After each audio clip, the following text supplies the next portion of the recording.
team today. I will start again. Good afternoon, everyone. Welcome to today's webinar. Our team is building migrant resilience in cities and neighborhoods. My name is Vera Dodic, and I will be moderating today's session. I will stop sharing for a minute here. Because of the particular times we are in, I wanted to start with acknowledging that the land we are meeting on today is the traditional territory of many nations, including the Mississaugas of the Credit, the Anishinaabe, the Chippewa, the Haudenosaunee, and the Wendat peoples, and is now home to many diverse First Nations, Inuit, and Métis people. We also acknowledge that Toronto is covered by Treaty 13 with the Mississaugas of the Credit. Thank you very much to you all for that moment. I'm sure we all are very much aware of the current circumstances and the importance of this land acknowledgement. Thank you also for joining today's session. We have two papers that will be presented today, and let me introduce the speakers first. First of all, the first paper is going to be presented by Luisa Veroni. She's Associate Professor in the Department of Geography, Environment, and Geomatics, and Research Chair in Immigration and Franco-Ontarian Communities at the University of Ottawa. Luisa will present a paper titled, How Do Neighborhood Spaces Influence the Resilience of Newcomer Families?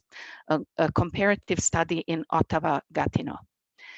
And the second paper will be presented by Michaela Heine, who is a professor in psychology and the Center at the Center for Refugee Studies at York University, and Tricia Scattenbury, who is a manager of research, public policy, and evaluation at United Way, Greater Toronto. Michaela and Tricia will present a paper on information access and collective resilience for newcomer communities, navigation of formal and informal support networks by Yazidi and Turkish-speaking newcomers in York region.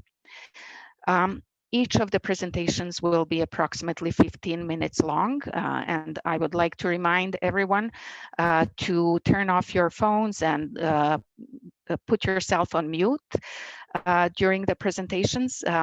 Also, as the presentations are ongoing, feel free to put your questions in the chat box. And after both presentations, we will have the time to have a discussion. And the webinar will be approximately an hour long. I'm now going to invite Luisa to share her screen and to present. Hello, bonjour tout le monde et merci d'être avec nous aujourd'hui. Donc, je vais essayer de partager mon écran. Okay. So thank you everyone really for taking the time to be here. I'm very excited to present this, and it's been in the works for a while and we've been thinking a lot about it. So today I wanted to share a new framework that we are developing. First of all, I would like to say that this research wouldn't have been possible, of course, without the funding that we received from the partnership, but also the many people who've been involved in it, including our many research participants, our community partners, and I want to mention specifically La Ville de Gatineau, APO, and CITO, and also the City of Ottawa, OLIP, and CESOC. Et Monsieur Saint-Phar Désir est avec nous aujourd'hui, donc je suis très heureuse que vous soyez là. And our very large research team consisting of many research assistants, my colleagues, Brian Ray and Annick Dufan, and I think, bonjour Annick, I think you're on the presentation as well. And so all of this wouldn't have been possible without them. But the presentation today is entirely my own works and thinking. So I'm looking forward to getting some feedback. So the project objectives were in fact the result of consultations that we held in Ottawa-Gatineau with all of our local partners who expressed an interest in understanding the role of neighborhoods in the settlement and integration outcomes of newcomers in the region. So it's out of this consultation that the project came out, and the project itself has as objectives to examine the factors within neighborhoods, both in terms of the social and spatial qualities in shaping migrant resilience, what supports, facilitates, or rather hinders settlement and integration.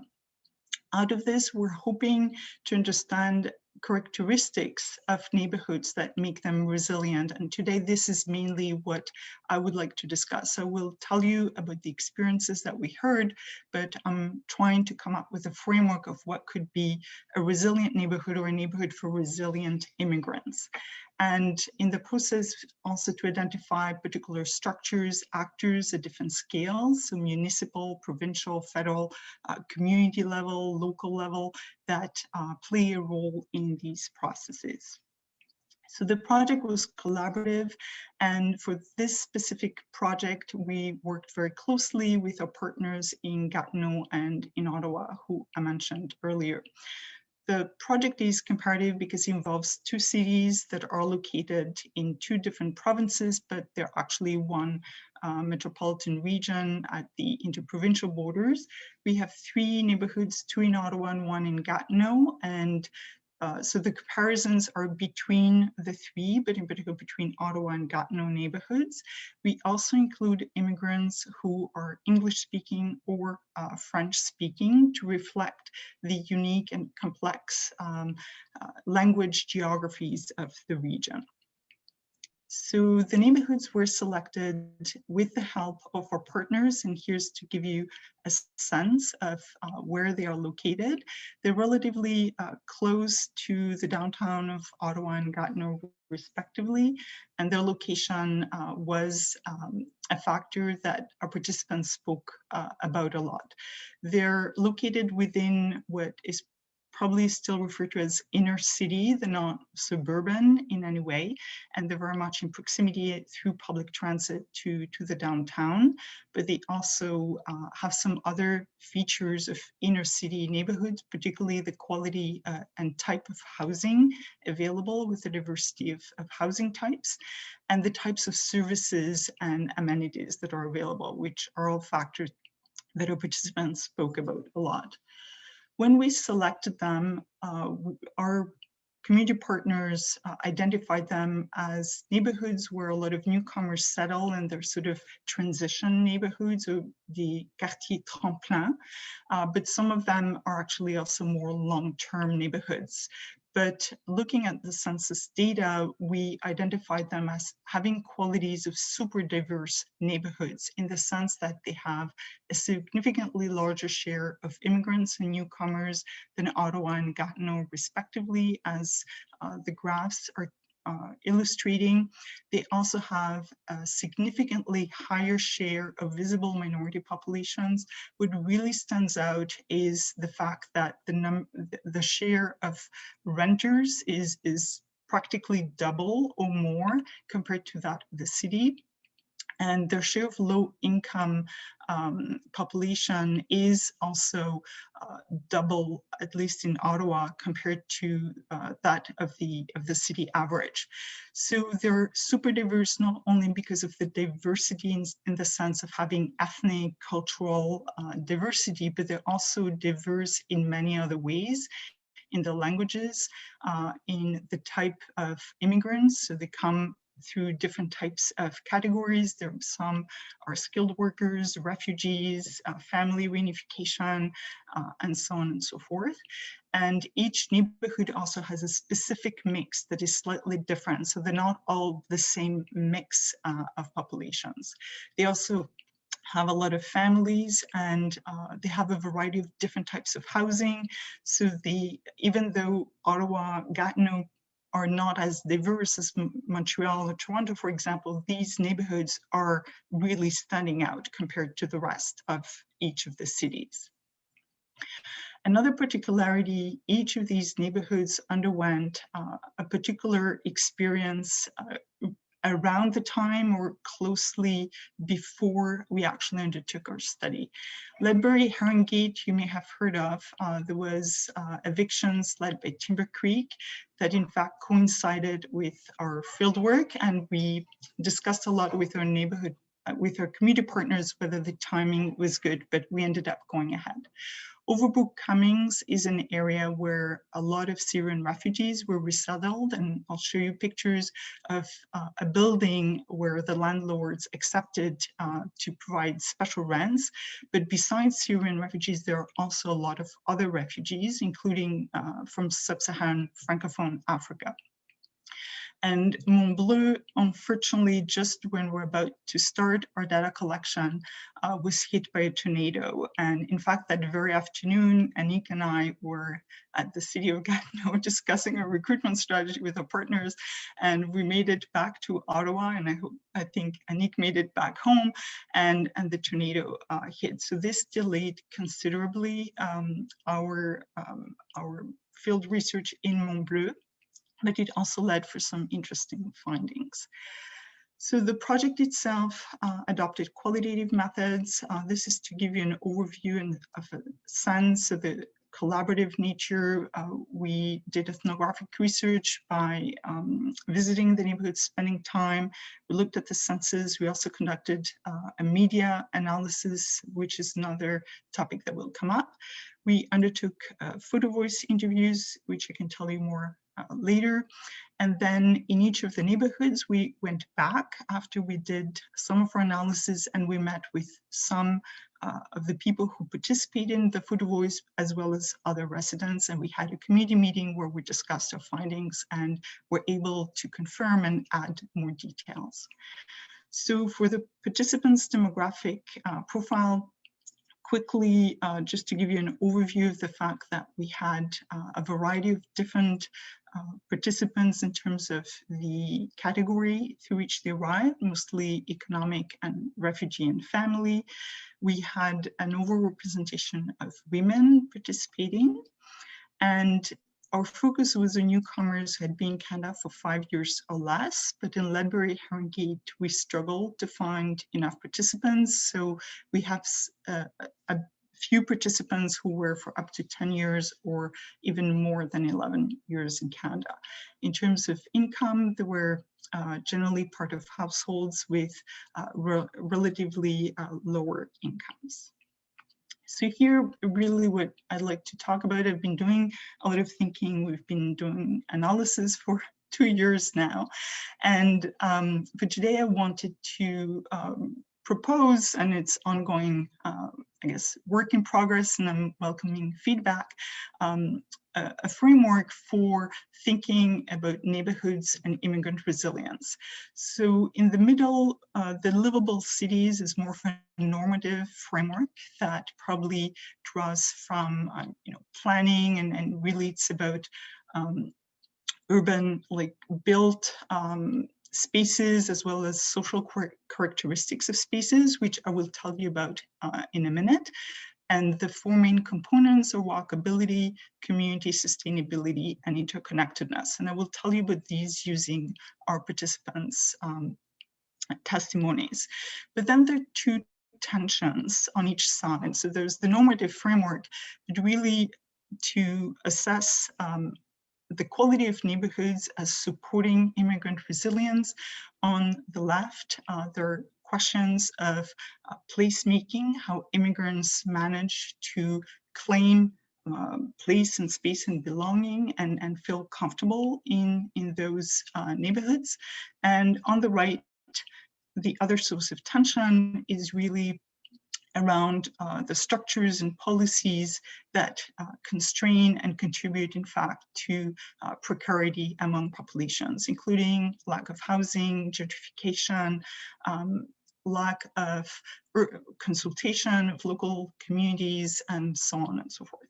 So I think you're probably familiar with these two literatures, so we'll start by explaining placemaking and the revanchist city, and then I'll go over the more normative aspects. So on the left, the immigrant placemaking, which I guess connects with, we've been speaking about social resilience.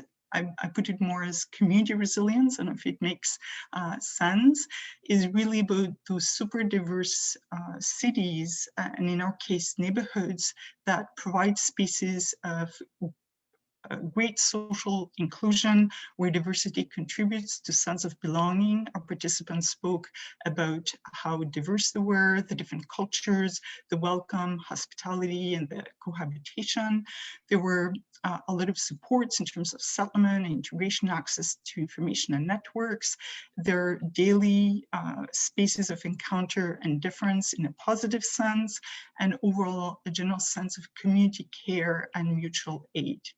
These were sort of the placemaking qualities of the neighborhoods that make them inclusive and supportive of newcomers. On the other hand, we had all those tensions and structural factors that negatively impact newcomers in particular, and low-income populations, where these neighborhoods are located in this in-between or inner city in-between spaces that are still the new urban frontier. The spaces that so far have not been fully developed, but their location make them really attractive.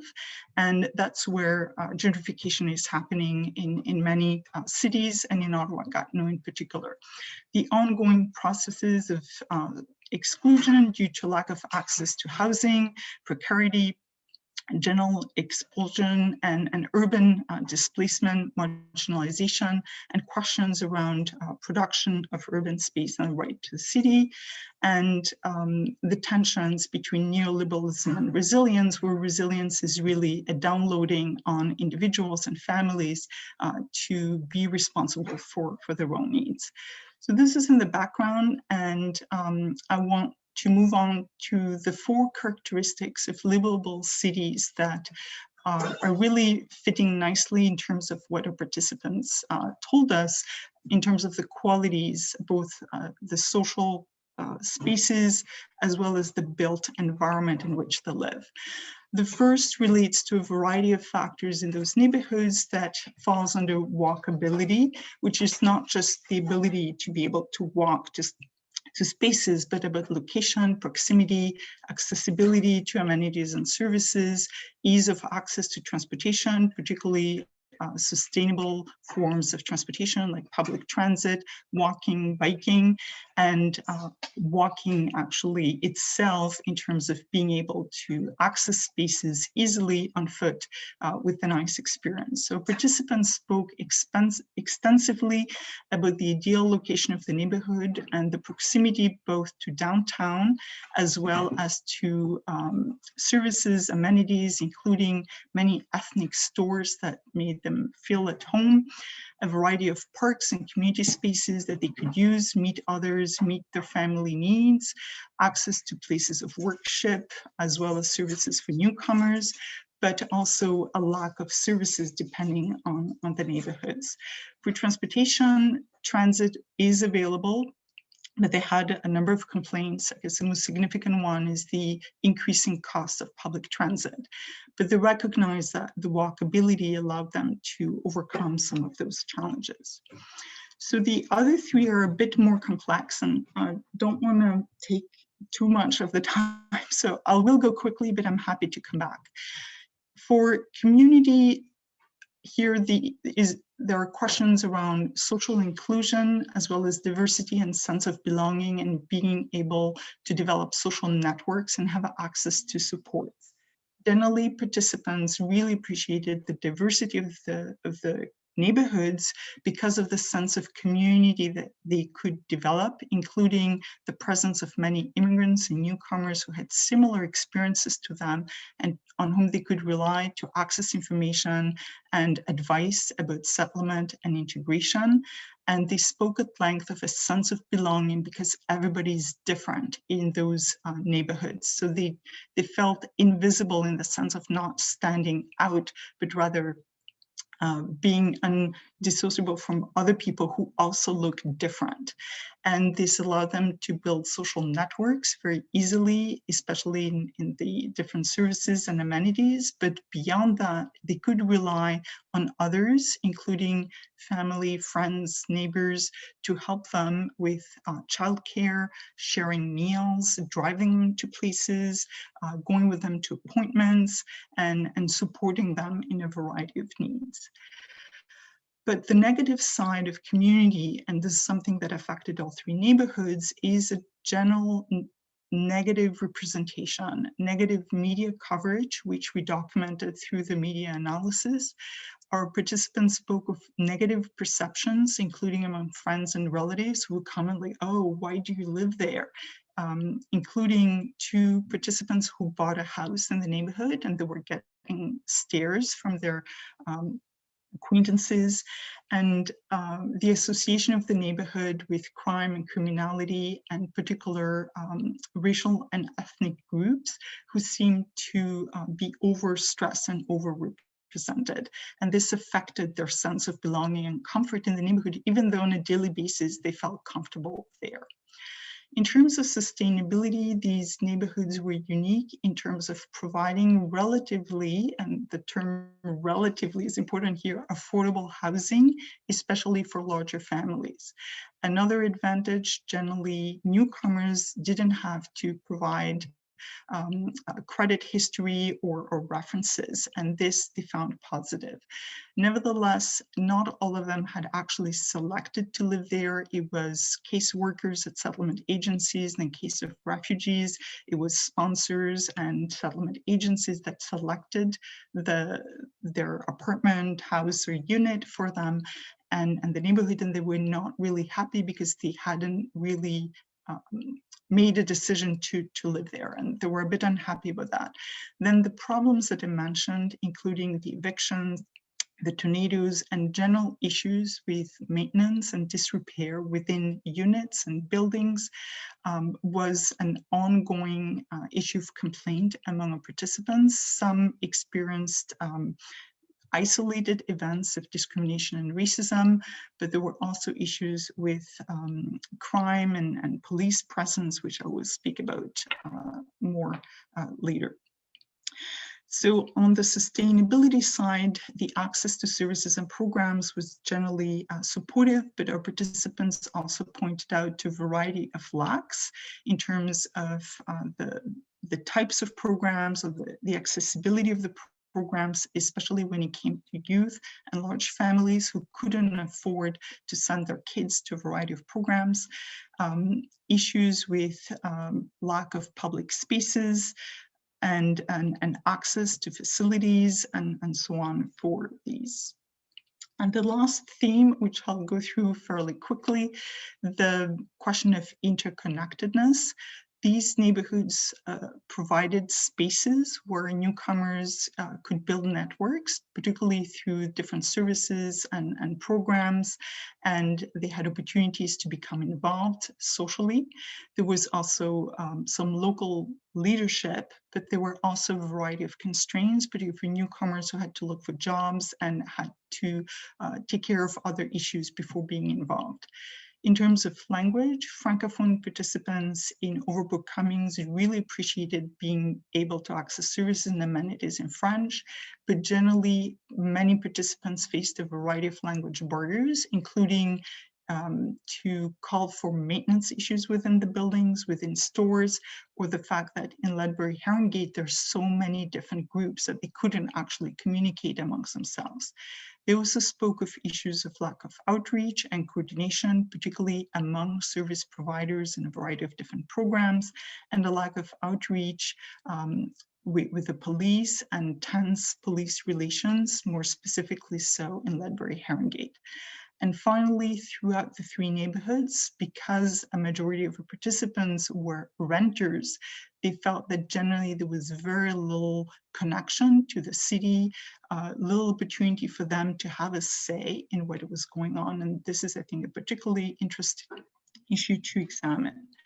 So we have come up with a few recommendations that I'm happy to go through, but I think I'm over time. So I will stop here and again thank everyone, and I'm happy to take questions when time comes. Thank you very much, Louisa. It's been a very interesting presentation, and just a reminder to everyone to put your questions into the chat. We will now move to Trisha's presentation and Michaela's.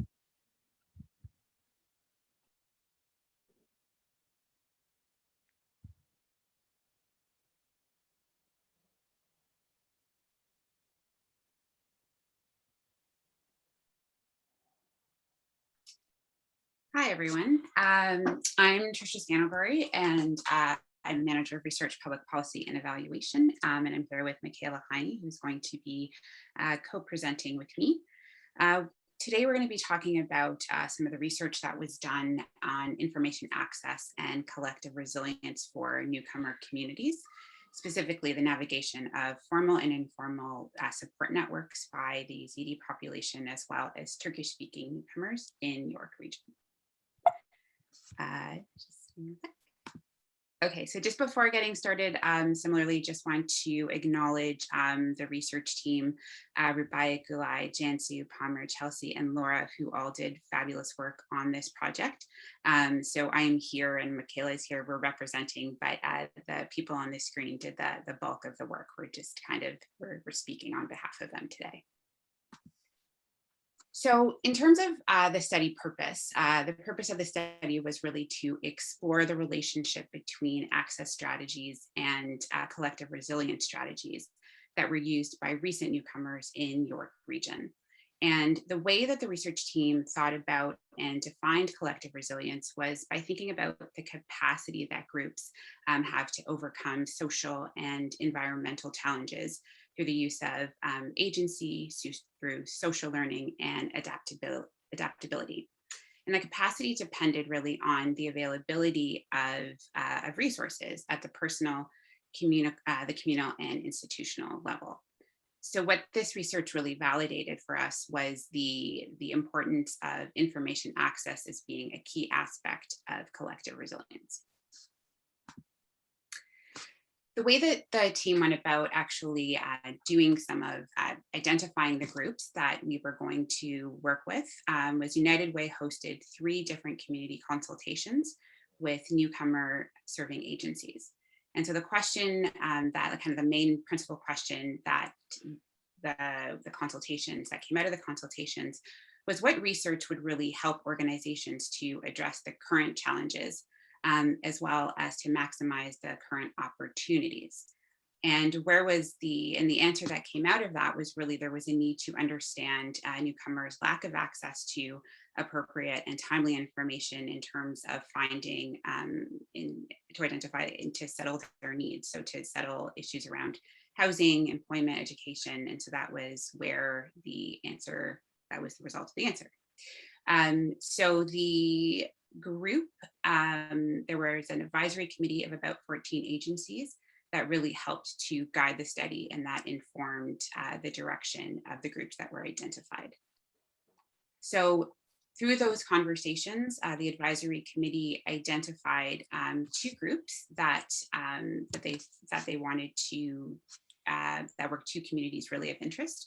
So the first was the Yazidi refugees, and they were identified because at the time, their needs were incredibly complex, and there was a complex history that needed to be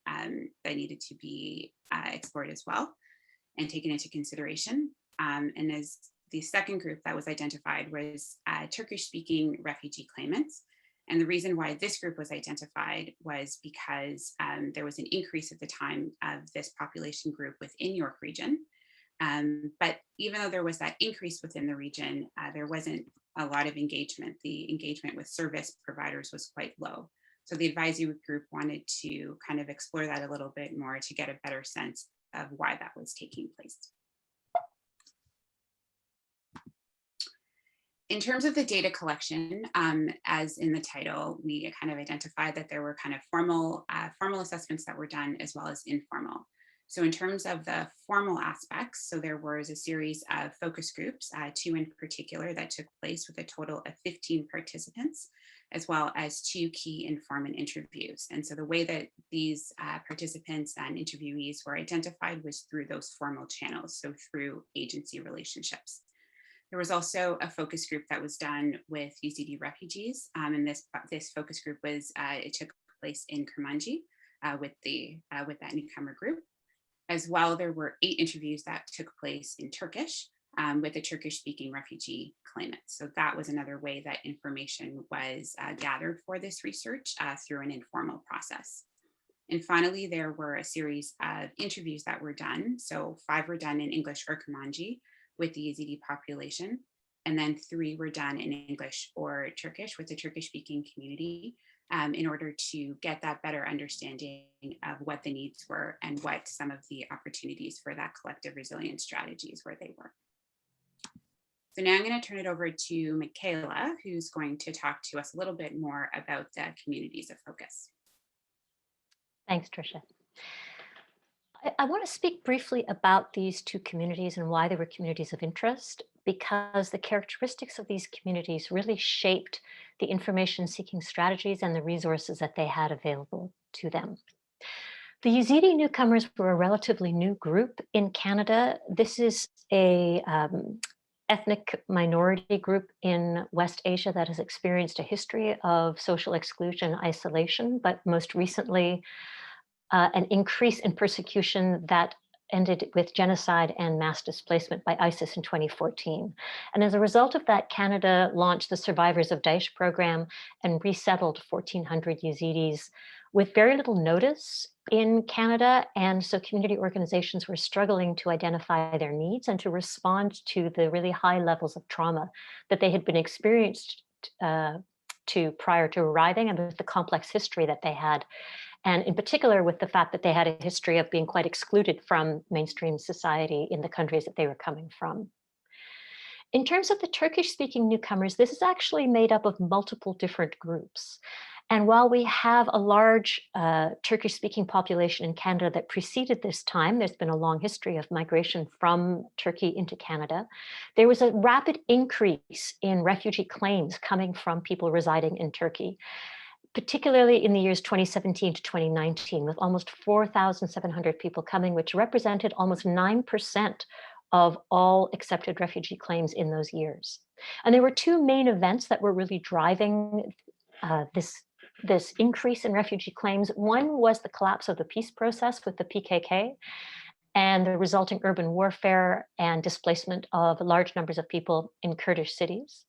The second was Erdogan's imposition of emergency measures following a failed military coup, and that resulted in widespread dismissals, detentions, and prosecutions across Turkey. Next slide, please. We did a group form of data analysis where we did thematic analysis collectively as a team, and then did cycles of revisiting these data to come up with some themes. We're just going to focus on a small number of themes because of the time constraints of this particular presentation. And one of the things that we want to focus on is where they were getting information from. And there were 2 classes of information we were interested in, whether they were using informal sources of information. There were concerns because this information can be inaccurate, and whether they were accessing formal sources of information. The majority of the individuals in these communities were accessing informal information sources. In the case of the Yazidi community, a lot of that information came from volunteer agencies or NGOs that in fact emerged around the arrival of the Yazidi community. So these are relatively new organizations responding in particular to the Yazidi community. In the case of the Turkish-speaking community, there were already community organizations that they were connecting to on arrival. So there was a pre-existing set of community organizations that they could connect to, and they relied on these organizations for a lot of their information.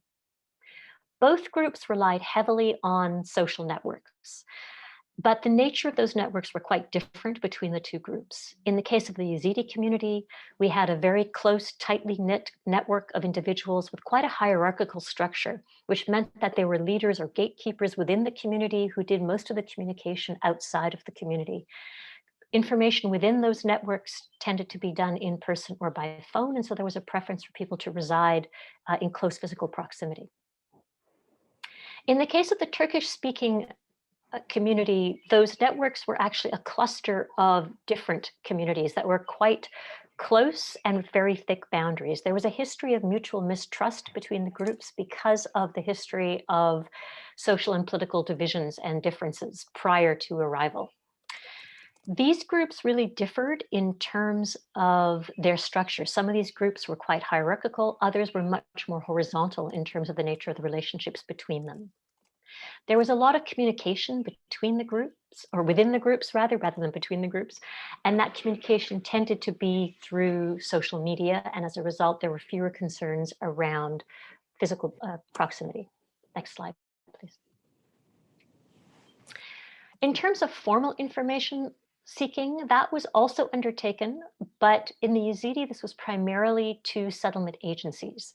The Yazidi were primarily refugees, and as a result, were connected to settlement agencies on arrival. Nonetheless, they had very low expectations, both of what was possible and what could be offered from formal agencies. And they attributed this to a lack of information that they had received prior to arriving. So they felt that they weren't prepared for how agencies in Canada might be able to help them once they got here. In addition to seeking information about settlement, they were also very actively trying to seek information about how to resettle other family members who were left behind. And this was done in an organized way by some of the leaders, but in a much more informal way among other members of the community. In terms of the Turkish-speaking newcomers, they used a range of formal services. They used settlement services, but also education, employment, and other sources for their information. They were quite knowledgeable about what kinds of information could be available to them. They expected services and they expected information to be available, but at the same time, they were quite mistrustful about the quality and accuracy of that information. Both groups relied on informal networks to help navigate these formal services. So even though they were doing formal information seeking, they often accessed those services, accessed those sources of information through their informal networks or were referred by informal networks. Next slide, please. In addition, the Turkish-speaking groups engaged in a lot of self-directed search, and here we're really talking about web searches. They were comfortable doing searches on the internet. They frequently engaged in confirmation of information sources through the internet, which they would sometimes describe as an exhausting process because they didn't trust the information that they were accessing. Both communities also use social media apps as a way of expanding their social networks, and they came up with creative ways of exchanging information, including memos that they shared on WhatsApp. And they also had transnational relationships, particularly among the Turkish-speaking groups, where they received information about resettlement prior to arriving by connecting with those community groups virtually through social media. Next slide, please.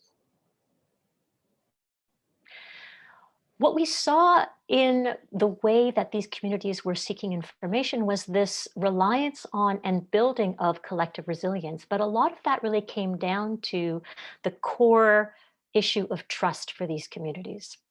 For both of these communities, there were very high levels of mistrust of people outside of their community and, in fact, of other groups from their own cultural background or ethnic background. Both of these groups reported ongoing persecution, threats, and fear of spying from transnational sources. And so they continued to experience high levels of mistrust and anxiety.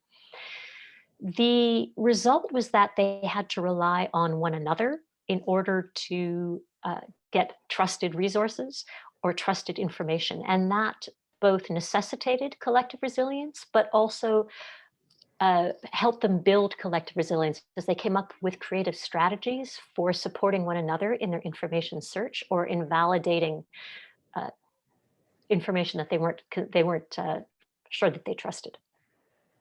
It was important to note that the way that these communities were structured in their own personal or social histories really altered the ways in which collective resilience operated within the communities and the kinds of resources that they had available to them and the extent to which they engaged in what could be thought of as almost a hub and spoke form of information seeking, where you had gatekeepers doing most of the work versus individuals searching for information on their own. Next slide, please. When we tried to map all of the different factors that were affecting their reliance on formal versus informal sources, we came up with this image. You can talk about the kinds of resources that they had available to them at the institutional, the communal, or the personal level. Trust, again, was a central aspect of how these resources interacted in order to shape their reliance on formal versus informal information sources. In terms of personal resources that were available to community members, English language ability was key. Those individuals who had limited English language ability expressed a great deal of mistrust of the information that they were receiving and of the sources of information. It made them rely more heavily on informal sources and social networks. Computer literacy was related to English language ability. Those who could search the web and could do so in English were more likely to be able to find information on their own, and were also more likely to be engaging in accessing formal sources of information because they could access them through the internet.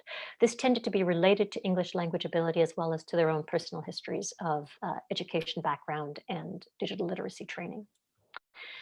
At the communal level, trust was very much a community level phenomenon, and it was also linked to the existence of previous communities in Canada.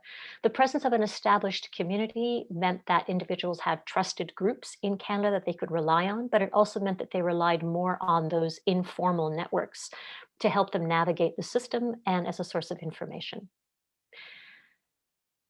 There were also a number of factors at the institutional level that played a role in whether or not they were accessing formal information and the extent to which they trusted formal information.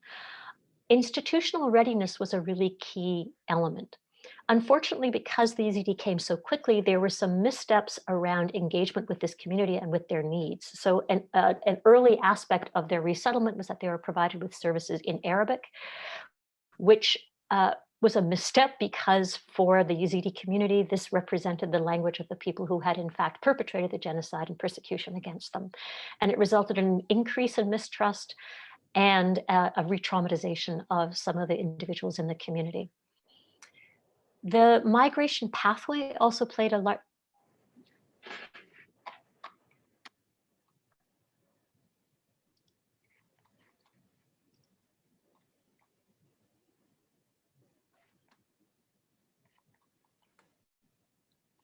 Sorry, I just lost my screen here. I don't know what happened. The migration, everything went blank. The migration pathway also played a major role. In particular, people who are coming through refugee resettlement programs are automatically connected to settlement services. And as a result, they automatically had access to agencies, and the agencies knew about their arrival so that they were able to start preparing to meet their needs. For refugee claimants, their access to settlement services is not clearly demarcated. And as a result, settlement agencies did not necessarily know about their varied needs, and they were not readily in communication with them. Next slide. Thank you, Michaela. So our team has been discussing a series of recommendations that we want to kind of put forward that have to obviously do with the collective resilience aspect. But we're just going to highlight two for you today in the interest of time. So the first is really to examine the existing service delivery models in order to identify some of the opportunities that can be provided to help newcomers to assess or to access more information and to strengthen their capacity there. So we think that there is definitely an opportunity to kind of take what is already in play, but maybe just make some modifications in order to make it just that much more efficient and that much more enabling of that collective resilience model. And then the second really is to, going back to conversations around social capital.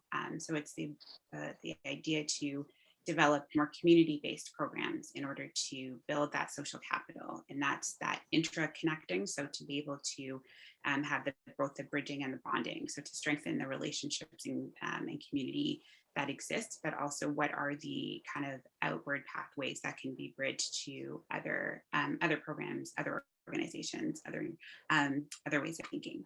So it's really those two elements that we're putting forward, but we're going to continue to develop the recommendations. But these are the ones we wanted to share with you today. So that concludes our presentation, but we're happy to take questions. Thank you very much, Tricia and Michaela, for the great and fascinating presentation. Really interesting findings, and about communities that are so interesting. We do have a few questions in the chat box, and the first one is for Louisa. Louisa, is your research available in French as well? And also, are there any specific aspects that changed with COVID-19 and measures, COVID-related measures? Thank you. So yeah, I contacted Catherine. She's with CESAC and the RIV, the Réseau en Immigration Francophone. So I'll be in touch with her. But yes, it's available in French. So if anyone wants a French version, I'm happy to share it. We've also prepared a short report. Montbleu specifically in Ottawa Gatineau neighborhoods, as well as a longer synthetic report. So I'm happy to share these.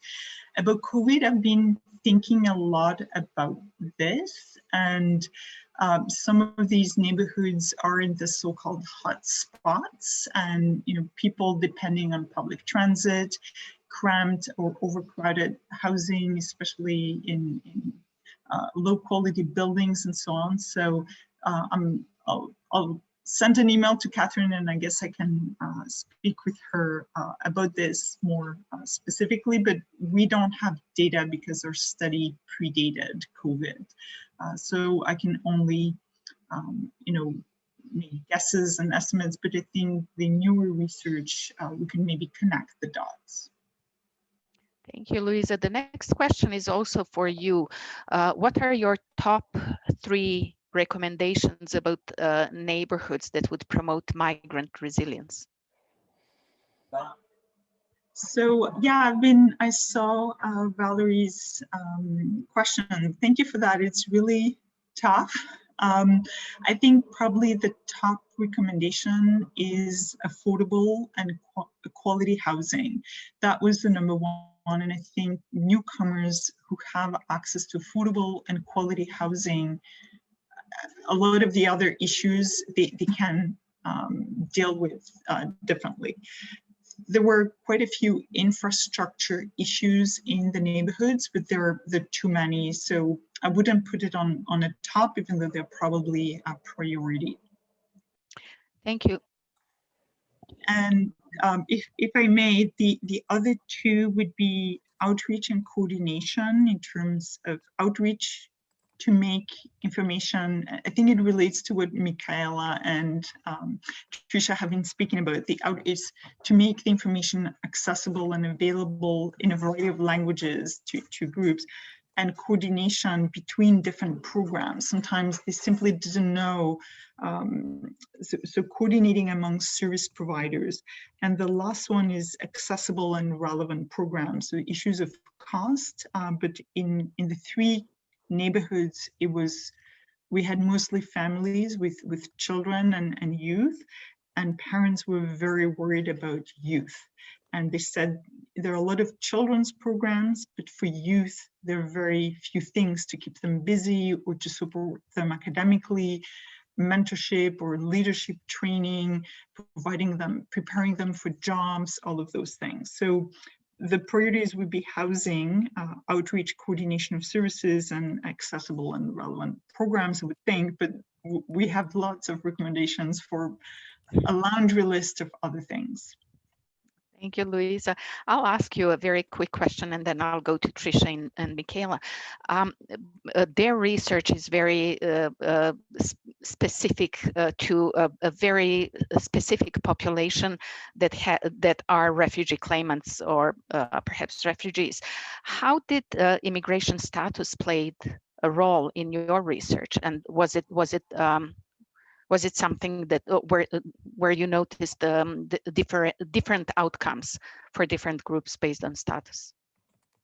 So generally, even though a majority were refugees, but we also had a few who came as either skilled workers, as families, or through family reunification. Generally, they all faced similar socioeconomic precarity, including skilled workers because of the challenges of getting jobs and so on and so forth. The main difference between probably refugees and skilled workers was around language, where refugees many did not. So there were Syrians, Iraqis, Nepali, who didn't speak either of the official languages. The Francophone immigrants in Ottawa faced some challenges because of language, but generally those who were Francophone or not refugees, the language barrier was somewhat different. So I think that's probably the main difference. But because there were so many refugees amongst our participants, for them, the likelihood of moving out of the neighborhood, and that's something I didn't get to talk about. We asked them, would you stay or move? And they were quite torn for a variety of reasons. Many wanted to stay in spite of the variety of challenges because of the support, the diversity, the networks they had built, and having those supports. If they moved out, they would lose them. So neighbor who looks after the kids or drives them to the grocery store was essential for them. So it was a mix, and they were torn between living in a better neighborhood, and skilled workers could aspire to move out and live in a better neighborhood. But among the refugees, the likelihood was, so they were invested more in the community within their neighborhood. Thank you very much. So let's move to Michaela and Tricia. How do we promote social capital? And leave it to Valerie to ask the easy questions. Tricia, do you want to take this, or shall I? Well, I'd love to, and then Michaela, please chime in. I think that it's really interesting, like the connections between our work and the concept that Louisa was talking about as well. I think there are a couple ways to think about social capital, right? So there's bridging, and then there's the bonding aspect. I think that what we found, or what the research team found through this work, is that there were really tight relationships within communities, within the Yazidi population, and that they, I believe it's the Yazidi. Am I getting that? So that there were community leaders that were also found. There were individuals that people kind of relied on to, ask for support, to ask for, to get that integration, to kind of learn, to get information. And so I think that there is, by identifying the leaders within the community that you can rely on, I think that helps to build that capital within a group. I think what Louisa was also talking about with having that service coordination, I think that there's a lot of what we noticed within the research is that there were a lot of different agencies that were kind of helping the same populations, the same individuals. So there could be more of that collaboration across agencies, and that would also help to build the capital there and to build those relationships. So I think it's about the individuals within communities that are kind of the kind of bringing you together, and then also more of that coordination. But Michaela might have additional answers to that. Yeah, I think, and at that point around the interagency collaboration that Louisa has also made and that Tricia has just made is really important because of the points that Tricia was making. I wanted to also talk about the importance of supporting the communities in achieving their own goals in their own ways. And one of the things that had come up around the Yazidi community in particular is that there are many organizations that are keen to support the Yazidi community, but there wasn't as much conversation around supporting the Yazidi community to push their own agenda forward in their own terms. And I think there was a sense that the people that the Yazidi community in particular, I'm talking about the Yazidi community in particular, because the relationship with service agencies was complex, was that trust was built by knowing the community, by understanding their history, and by responding to their stated needs. And so it was really important that the agencies and the individuals working with the communities and that other communities recognized the experiences they had been through. The same could be said of the Turkish-speaking communities, but I think their expectations were lower. I don't think they expected other groups to recognize their particular unique histories in the same way that the Yazidi community had hoped that they would be. So in terms of bridging capital, I think it is understanding, making sure that there's an understanding of the context, and ensuring that we provide support for the communities to achieve their own goals in their own way, and recognizing that for different groups, integration pathways happen in different ways, whether it's individually or through gatekeepers. I have a whole long thing to say about that, which I'm not going to say now. Thank you. And there is a quick question for you. Did you say that knowledge of the English language increases or decreases confidence in the information provided by agencies? So not online information, not so information provided by agencies. Decreases. So they would be actively seeking people who could speak their language, and they trusted information from those individuals more. So for example, not having people in the agency who spoke Kurmanji was really problematic in terms of trusting information coming from that agency. So having a language facility really facilitated trust building. And is the study available? There's one chapter that's currently in press on social trust in particular, but combined with another study. And then there's another chapter we're currently frantically working on. I have a very quick question for the two of you.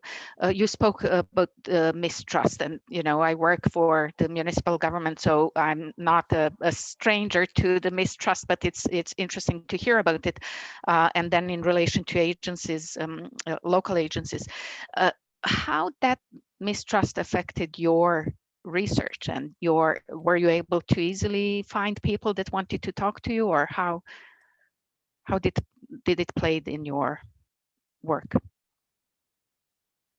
Trisha, should I launch in here? Yeah, okay. We worked very closely with people who were gatekeepers within some of the communities. We made sure that we were actually working with interviewers who would be trusted and could speak to individuals in the community. But each of our interviewers, so Chansu and Gulai, who I think are here maybe, and if they were here, could actually speak to this. But there was a whole vetting procedure for our interviewers, that they would have to contact people through contacts, and they would have to wait to be introduced in or invited in. So one couldn't just go into a community and say, I'd like to interview. There was a whole process of relationship building, of introductions, of background checks. Thank you. And it's almost 1:15. So the final question for Luisa is to elaborate on the role of livable cities in the research framework. Hey, thank you very much. That's a great question, because I'm actually also thinking about it. So any feedback would be greatly appreciated. In part, I think the elements of livable cities are simply normative in the sense it's about planning. And I think as long as the essential components of the livable cities are there, but really it's the placemaking. I think if the placemaking is possible, the elements of livable cities can be negotiated. So I'm still working it out. I tried to come up with a way of representing it, and I'm not sure, but I think it has something that's very normative. It's really about, if these things are there or not. But the others are more complex and broader, particularly on the structural side, which is about urban governance or public policies around housing and so on and so forth, that is definitely outside of control of the communities.